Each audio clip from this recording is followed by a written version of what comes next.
видеодың сабақтары көп болмайды, бірақ та ең маңызды нәрселерді айтамыз. Неге десеңіз, видео дегеніміз ол 1 секундтық видеода 25 сурет болады. Сондықтан да біздің экспозиция туралы, кадр, перспективаны барлығын сіздер қолданасыздар, бірақ оны видео ретінде. Және де сіздер видеоға түсірген кезде ұзағырақ түсіріңіздер, мысалға секундтарын қараңыздар. Менде де ең басында сондай бір қателіктер болатын. Сіздер мүмкін кездесетін шығарсыздар. Мысалы кадрларды түсіріп аласыздар ғой, түсіріп болғаннан кейін вроде 2 секунд түсірдің, ол сурет секілді басында қалады да, бірақ та видео кезінде жетіспей қалады. Сондықтан көбірек рек деген қызыл кнопканы ұзағырақ басып тұрыңыздар, көбірек материал жинап алыңыздар.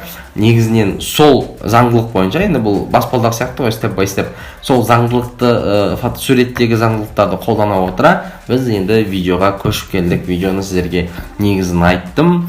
Телеграмға жазылыңыздар. Мысалға енді мен басқа жерлерге шыққан кезде сіздерге айтып беріп отырамын, жаңағы бір фишкалар, қызық нәрселер болса. Енді видеоның екі несі бар, түрі. Біреуі, мысалға, мен соңғы бір стористар салған болатын, влог ретінде салынған стористар. Қысқаша ол видео ешқандай заңдылықты қолданған жоқпын, өйткені бір атмосфераны бергім келді. Ол влог ретінде шыққан. Мен сіздерге қазір айырмашылығын көрсетемін. Біріншісі мынау.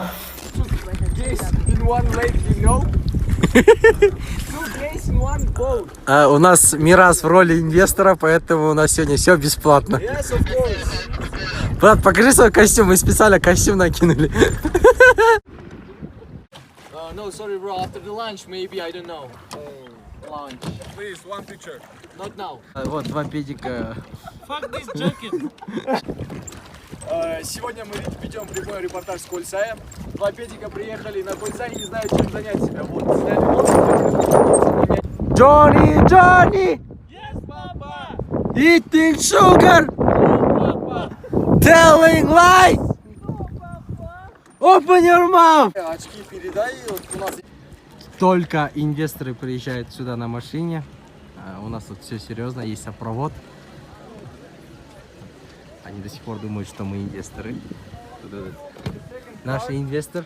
Мистер Майерс. Bro, I need to change my clothes, please. Жизнь инвесторов заканчивается. Вражеские войска на 200, брат. Все, кет, поехали. Лутаемся, пацаны, лутаемся. Запрыгивай. Ты запрыгнуть не можешь, get.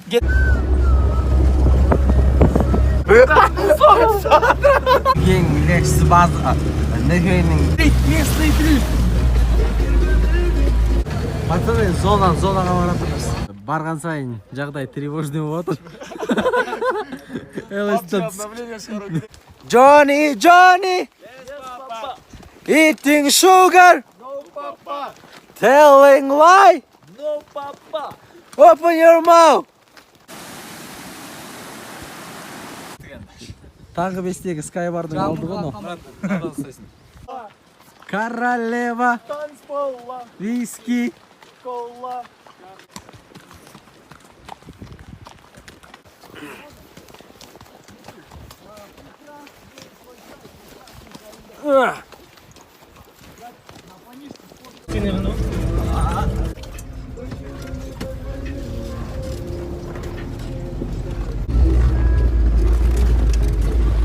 Топ-1 взяли наконец-то.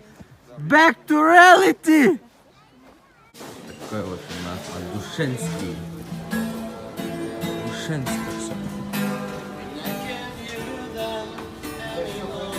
Историю словами на песке.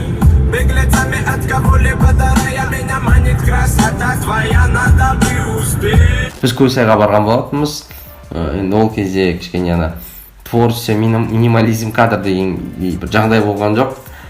Бірақ та соның өзінде монтаж жасаған кезде осындай бір күшті видео шықты. Просто түсірген моменттерді жинап бір влог шығардым. Қызықты, өзімнің есте қалатын бір видео шықты. Осы көрген видеомыз 2 минут 40 секундқа шықты. Ол 11 сторис болды.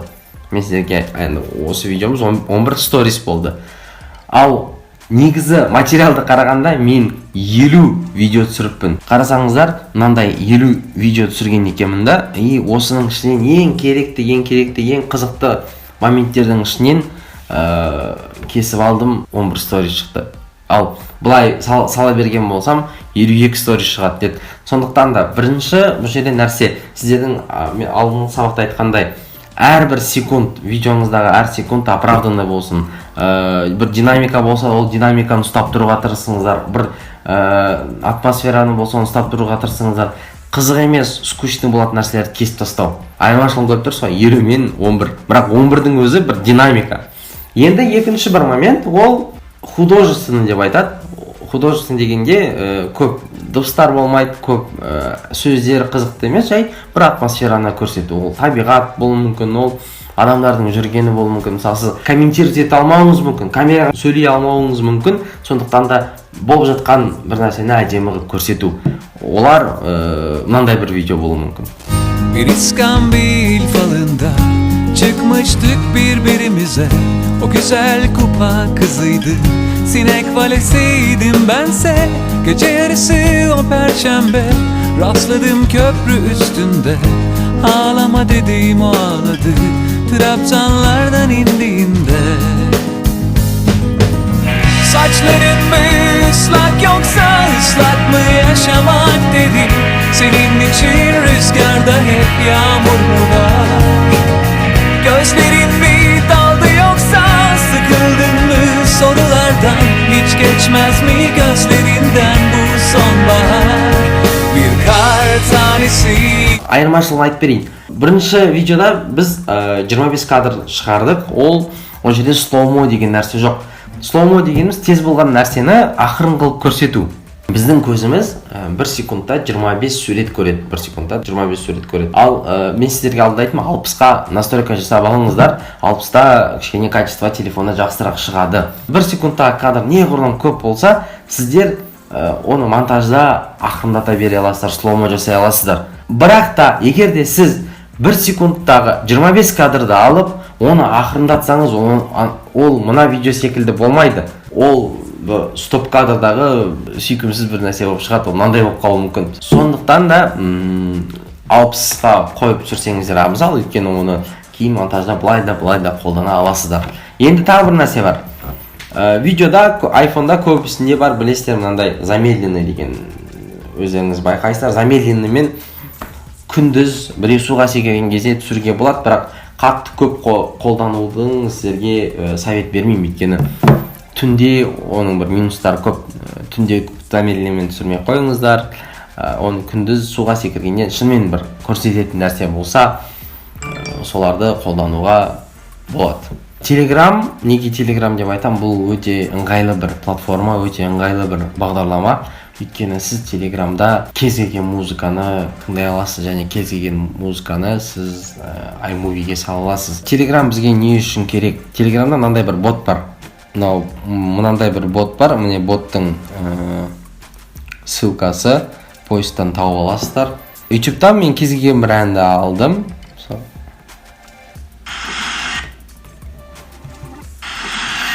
Клиптан сіздер мына жерден скопировать етесіздер. Копировать ссылку дейсіздер да, осы жібересіздер осы компьютерлік бағдарламаға. Және ол сізге музыканы қайтадан өзіңізге қайтарып жібереді. Ол өзіңізге қайтадан музыканы жібереді. Осы жерден музыканы тыңдасаңыз да болады, осы жерден Telegram арқылы тегін тыңдасаңыз да болады, Telegram арқылы скачать етіп алсаңыз да болады. Және мысалға сізде ВК-да музыкаларыңыз болуы мүмкін. Мына жерде аудио нижний пробел ВК нижний пробел бот деген бот бар. Сонымен сөйлесесіз, мысалға моя аудиозапись дедік. Ол сізге ссылка жібереді, ссылкаға кіресіздер, мына жерге поискқа кез келген музыканы тауып жаза бересіздер. Сол музыканы бүйтіп басасыздар. Мысалға мынау ол сізге жібереді, оны скачать еттіңіз, болды. Бұл жерде қатты бір көп проблема жоқ. Неге Telegram деп бастадым деген сұрақ бар. Өйткені iPhone-ды қолданатын адамдарда көп бір мынандай проблема болады. Олар iMovie'ге музыка қоя алмайды. Не болмаса iPhone арқылы музыка қоя алмайды. Мысалы, менде бір музыка бар, мынандай. Telegram'да. Шточканы басасыздар. Мына отправить деген логотипті басасыздар.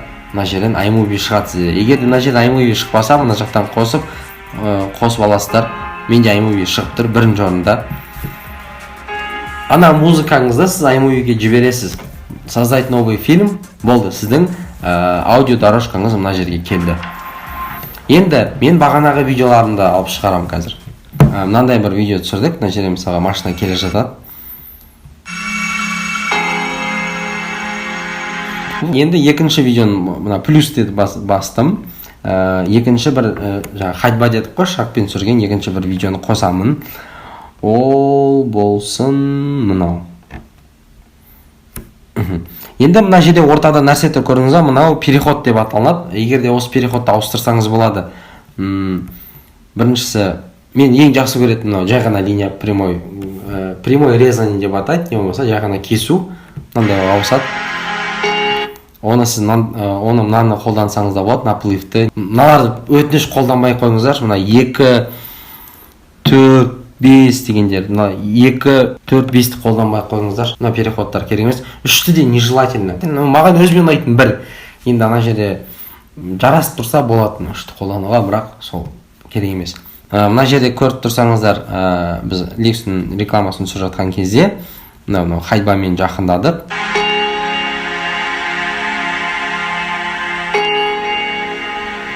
Енді видеоңызда сіз дәл осылай монтаж жасадыңыз. Мысалы, мына жерде кесу деген бар. Оны мен сізге инструменттер туралы iMovie'дағы айтып берейін. Видеоны үстінен басқан кезде сізде видео туралы ақпарат шығады. Біріншісі разделить, ортасынан кесу. Екіншісі отделить, ана видеомен аудиосын екеуін бөліп тастауға болады. Мысалы, отделить дедім, но видеодағы дыбыс жазылған. Оны отделить дейсіздер, оның несімен звучание дейді, күшімен ойнауға болады мына жерде. Так, үшіншісі удалить, алып тастауға болады.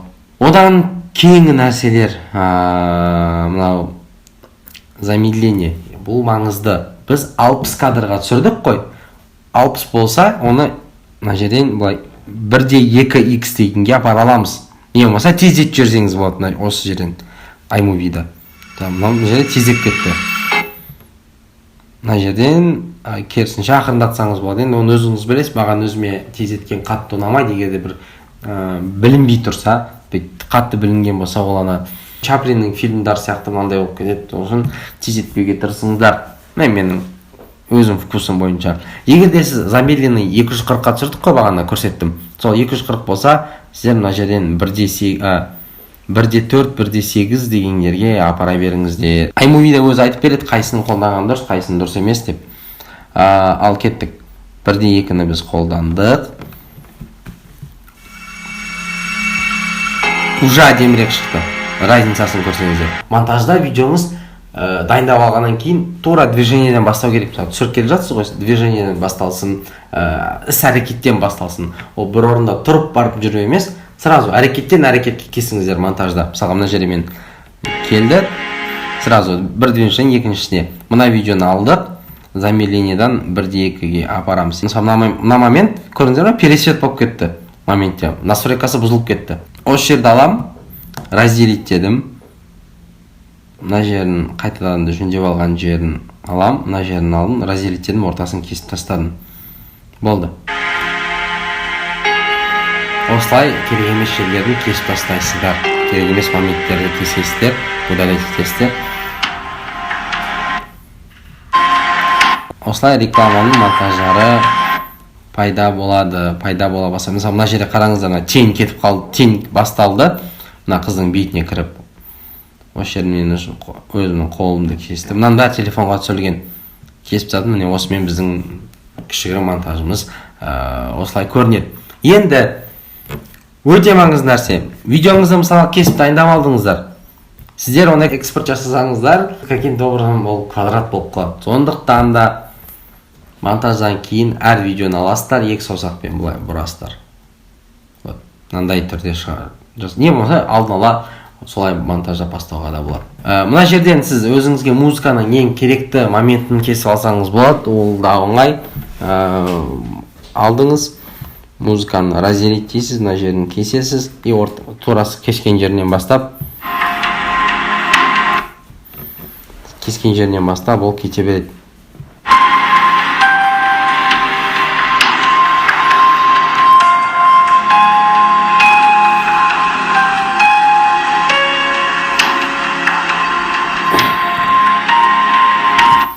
Енді мынандай нәрсе бар.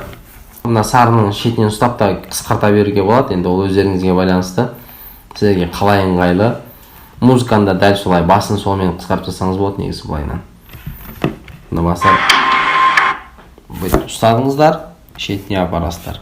Енді бұны экспорт жасамастан бұрын тағы бір фишкаларын сіздерге көрсете кетейін. Шұқылап білу методын тікіне дегенді ұмытпаңыздар. Мен бір нәрсені айтпай кетуім мүмкін. Плюсті басасыздар, иә? Мына жерде сіздерде соған сурет қойсаңыз болады. Көп суреттеден бір слайд-шоуды жасауға болады. Не болмаса, аудио, наложение голоса дейді. Өзіңіз озвучка жасасаңыз болады. Енді ол қызық үшін да, телефонның микрофоны оншалықты бір керемет емес, бірақ өзіңіз дауысыңызды қойсаңыздар, мына жерден негізі жазып береді. Мысалға, жаңа шыққан Lexus LS дедім жай ғана.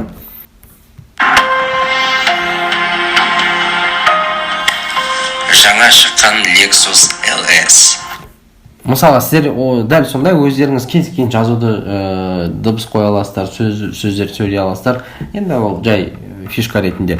Осыған сурет қоятын бір моментті көрсете салайын. Енді суреттерді тоже нежелательно қоюға, бірақ та материал жоқ болса, сурет неге қоймасқа. Мысалы, менде Lexustың мынандай бір суреті бар. Енді суретте осы плавный эффектті қолдануға болады. Суретте екі точка бар. Басасыздар, начало А дейді. Мысалға, мына жерден басталды. Екінші точка мынау, ол начало Б болу мүмкін. Енді видеомызда сонда мынандай болады.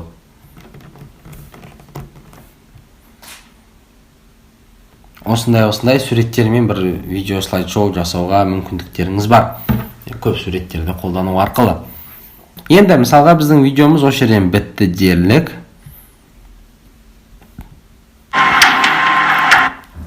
Телеграмнан музыканы алып келдік. Мына жерде бітті ма? Бітті. 60 фреймға түсірсеңіз, 1:2-ге дейін замедление жасадыңыздар ма? Міндетті түрде ұмытпаңыздар. Замедление жасадық. Готованы басамыз.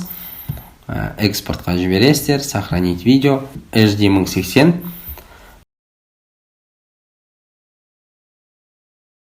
Фотопленкада видеомызды ашсақ, ол мынандай болып қалады. Қисық болып қалды. Оны Инстаграмға пост қылып салсаңыздар, мынандай болып қалады. Қисық видео болып шығып қалып жатыр сіздердікі. Бұл решениені қалай шешеміз дегенде, қайтадан фотопленкаға кіресіздер. Мына жерде правитті басыңыздар, одан кейін 3 точканы басыңыздар, iMovie'ді басыңыздар. Мына видеоны жай ғана былай бұра салу керек. Уже дайын видео ғой, соны қайтадан бұрасыздар, готово. Бұл сіздерге мынандай тұрған видеоңызды дұрыс форматқа алып береді. Не болмаса керісінше. Егер сіз изначально видеоңызды мынандай горизонталды түрде түсірсеңіз, онда проблема жоқ. iMovie'да проблема болмайды. Егер де бұл сторисқа арналған вертикалды түсірген видео болса, онда одан осындай сұрақтар шығуы мүмкін, оны осылай шешеміз.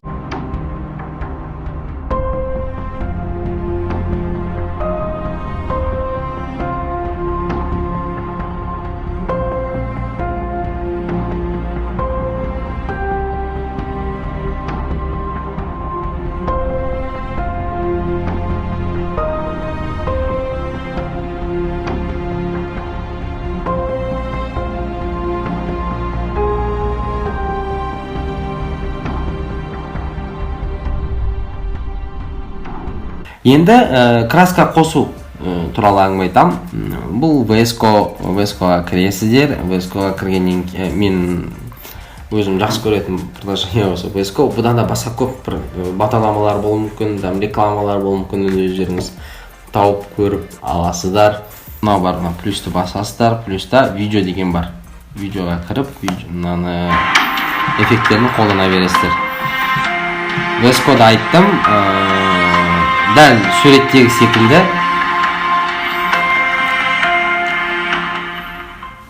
VS-Code'да дәл суреттегі секілді эффекттерін ауыстыра бересіздер. Кез келген қайсыны қойғыңыз келсе, қайсыны қойғыңыз келсе, қайсыны қолданғыңыз келсе,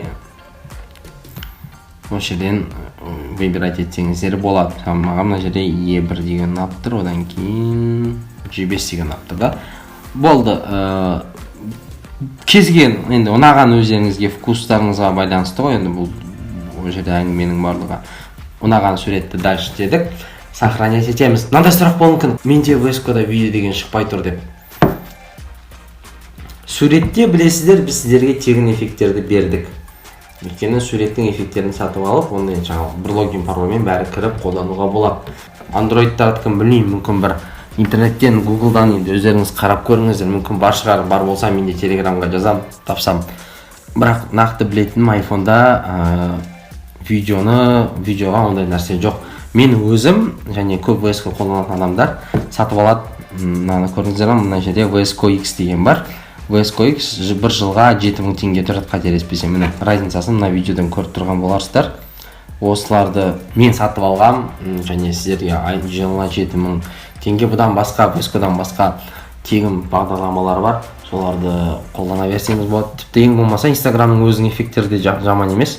Мен сіздерге айтайын, мысалы Instagramның өзінің осы Мелбраун айтмаған, Джакарта, Абу-Дабиді білім нежелательно. Өз Instagram эффекттерінде қолданып басында қолдана берсеңіздер де жаман емес. Енді егер біреудің әркім жағдай әртүрлі ғой, бірақ желательно сатып алсаңыздар күшті нәрсе. Андай бір эффекттер бар, айтпақшы, тегін 0 теңге деп тұр, соларды скачать етіп сатып алуға болады. Оны да видеоға қолдануға болады, болмайды білмеймін. Сіздер сол есеп көріңіздер. Методом тыкене деген нәрсені қолданыңыздар, күшті нәрсе. Суреттегі негізгі основной нәрселер осылар. Музыканы дұрыс қою, iMovie-ді қолдану. iMovie-ді көбісі біледі, мысалы, бірақ та экспорт жасауды білмейді да. Сол кезде жаңағы мен көрсеткен былай бұрасыздар дедім ғой. Сол дұрыс монтаж жасауды, iMovie-ді дұрыстап бұру, оны сторисқа салу. Одан кейін мынандай нәрсе бар. Сол видеоны сіздер шығарып алғаннан кейін уже сторисқа сала бересіздер. Сторисқа мынаны былай саласыздар, сторис сізге өзі 3-ке кесіп береді. Мысалы, мына жерде соңындағы часть 3 секунд. Ондай сіздер бір сторис 15 секунд қой. Монтаж жасаған кезде iMovie-да мына соңында не жасаңыздар, мәнге алыңыздар. Өйткені мен мысалы мына жерде қарадым, менде 34 секунд болды. 15-15-тен 33 секунд болды. 15-15-тен кескен кезде жағында 3 секунд, бір ғана сторис 3 секунд болады да. Ол хотя сіз оған целый сторис арнайсыз, бірақ 3 секунд, сондықтан кесіп қысқартып тастауға болады. Мысалы алды 30 секундқа дейін кесіп, уже салған кезде 2 сторис, нақты 2 сторис 30 секундтан шығады. Жалпы айтайын дегенім осы. Өйткені өзім андай көп сторис мағынасыз салынған жақсы көрмеймін. Әрбір секундны, желательно, әрбір секундтың маңызды нәрсе болса, жақсы болса деп қалаймын. Менде де болады ол.